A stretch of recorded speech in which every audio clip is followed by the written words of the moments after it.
Eto guys, may problema tayo sa steering number 1 natin, autopilot at saka hand. Ayaw mag-respond sa port side at saka starboard side, pati yung NFU command, non-follow up. So ito yung susubukan natin i-trace ngayon. Sana makuha lang natin ito at madali lang. Medyo hirap talaga tayo dito guys kasi walang manual pang autopilot. Subukan lang natin guys. Ito na nga guys, susubukan natin pihit-pihit ito, port side and starboard side, kung may reaction ba.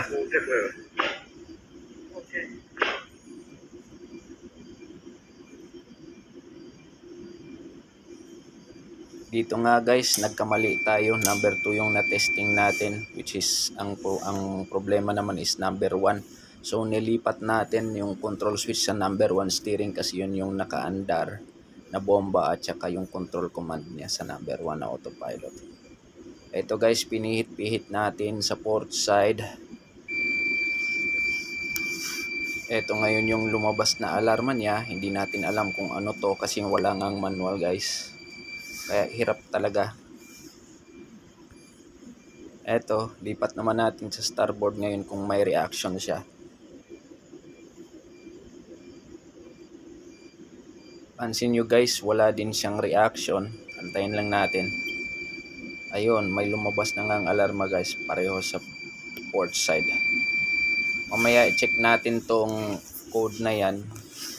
Ito, tingnan din natin yung angle kung nag-response. Negative din siya guys, pareho lang din.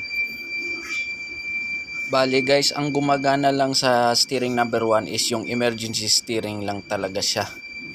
Yung overriding lahat ayaw. Okay.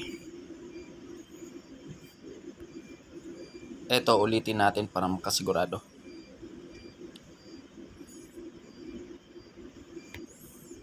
Ito guys, wala agad siya guys. Paita, oy. Ito, subukan natin tingnan yung code. Yan, E05.1. Ito yung alarma na dalawa guys, port side and starboard sa number 1 na autopilot. So hindi natin alam kung ano to at saka yung remedyo niya kung paano kasi walang manual. Eto, subukan na din natin yung NFU command kung maggagalaw din siya.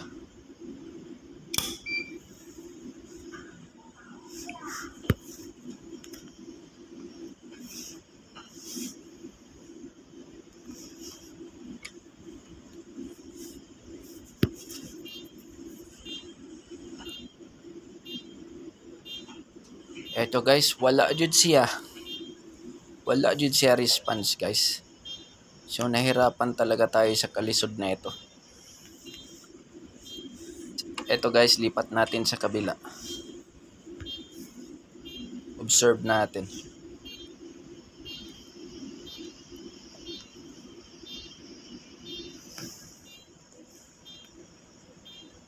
Wala jud po siya guys. Sao naman ni.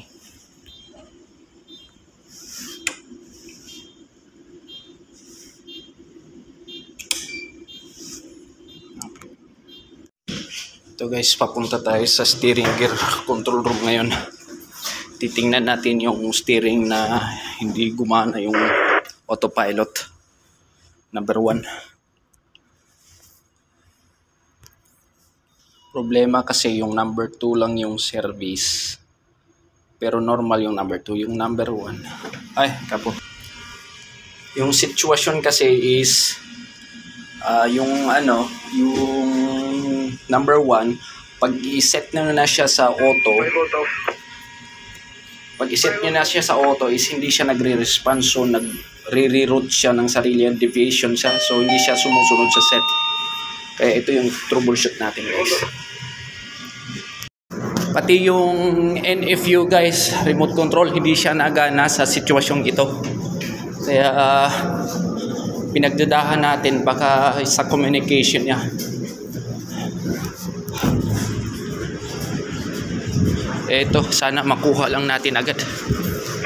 Kasi malaking problema talaga. Dito kami ngayon sa guys, Germany.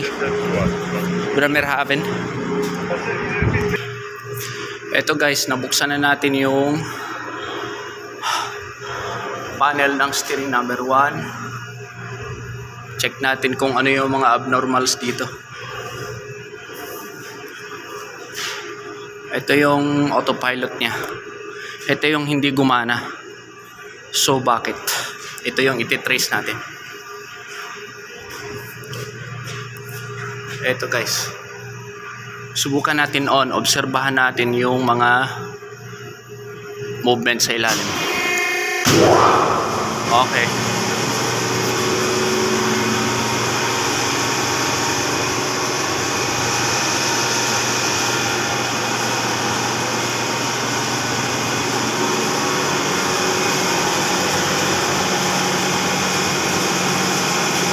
Ito guys, walang indication ng pula dito. Dapat may pula to dito sa relay card nya, relay board. At saka dapat itong unloader papara, pero negative.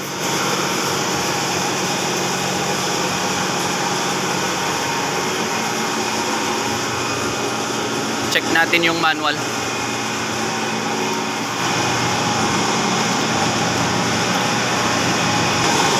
Problema lang kasi guys, wala kaming manual dito kasi itong barkong to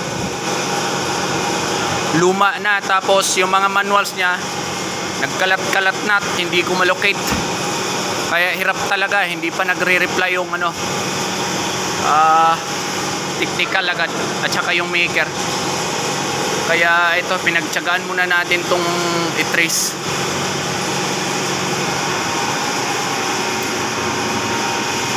Ito.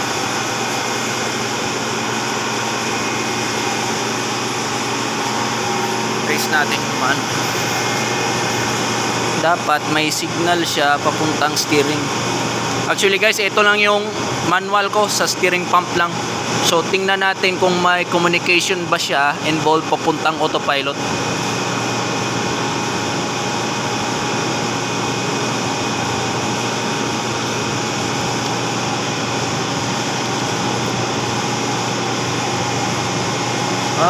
Meron nga guys, oh. Ito, timer 8080. Tingnan natin sa box.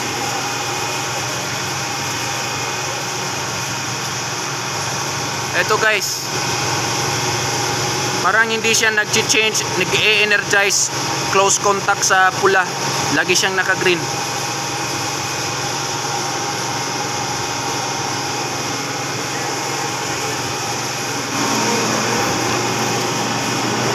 Dapat pag mag-energize itong motor through 88, ku-close niya lahat yung auxiliaries ng ano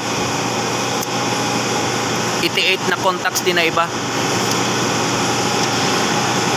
Ito, isa na to, timer 30 seconds pag under ng motor, kaya sabay yung autopilot na signal. Ito din, okay.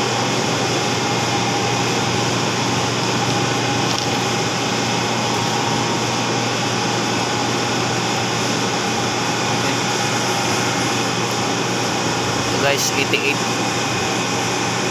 Subukan natin tong palit ng ano guys, timer. Sana timer lang.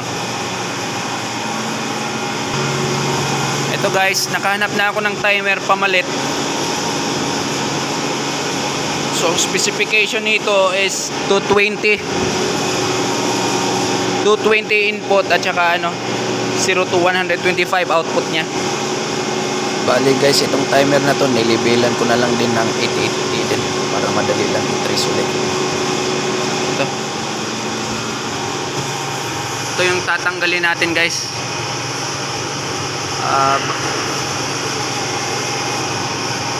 Okay. Subukan natin for confirmation kung gumagana ba talaga itong timer na to at mag-change sa ano.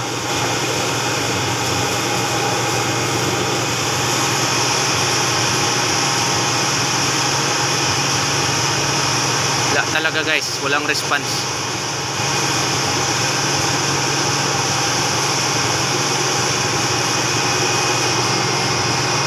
Kahit 0 guys, wala.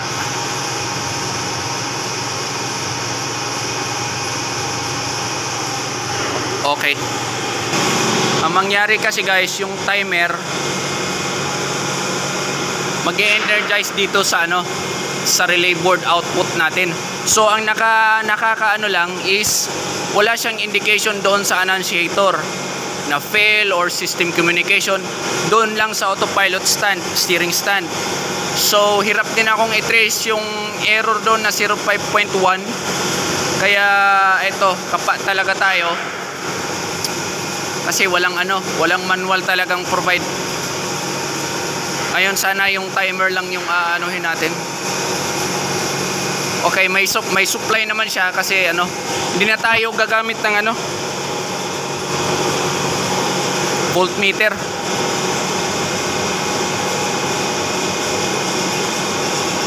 Eto guys, 220. Okay, tsaka ito naman indication yung power. Ito lang yung problema natin, hindi talaga makapunta dito. Ito guys, sasalpak na natin to.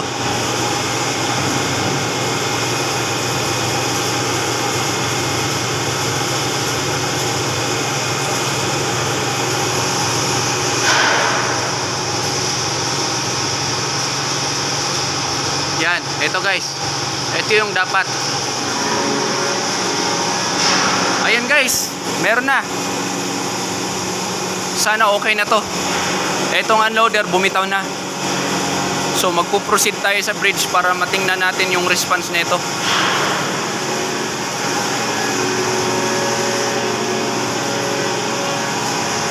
Okay. Na guys, gumana na yung ginawa natin na pagpalit ng timer. Sana yun lang. Ang maker pala na ito guys is Tokimic.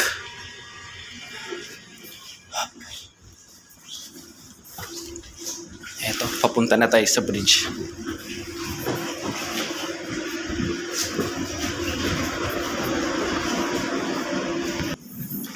Eto guys. Okay. Okay, naka-under na yung pump 1. So steering natin is okay, nasa 0 siya.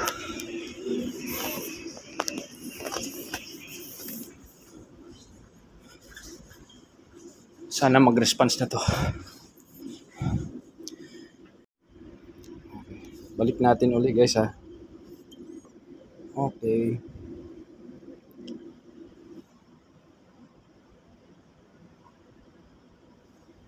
Okay, midship.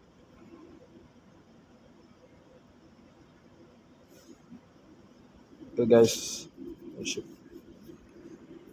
Starboard 10. Okay. Okay guys, balik natin sa midship. Repair on 66 or disconnect. Okay, only repair, so 66 disconnected, is that correct? Yes. Thank you. Okay guys, gumana na, thank God. Normal na siya ulit guys. Thank God. Report na tayo. Ayun na nga guys, paki-subscribe lang guys sa channel natin bago pa lang tayo nagsisimula. Tapos mag-share tayo ng further troubles din balang araw. Salamat guys, paki-subscribe lang and share. Thank you.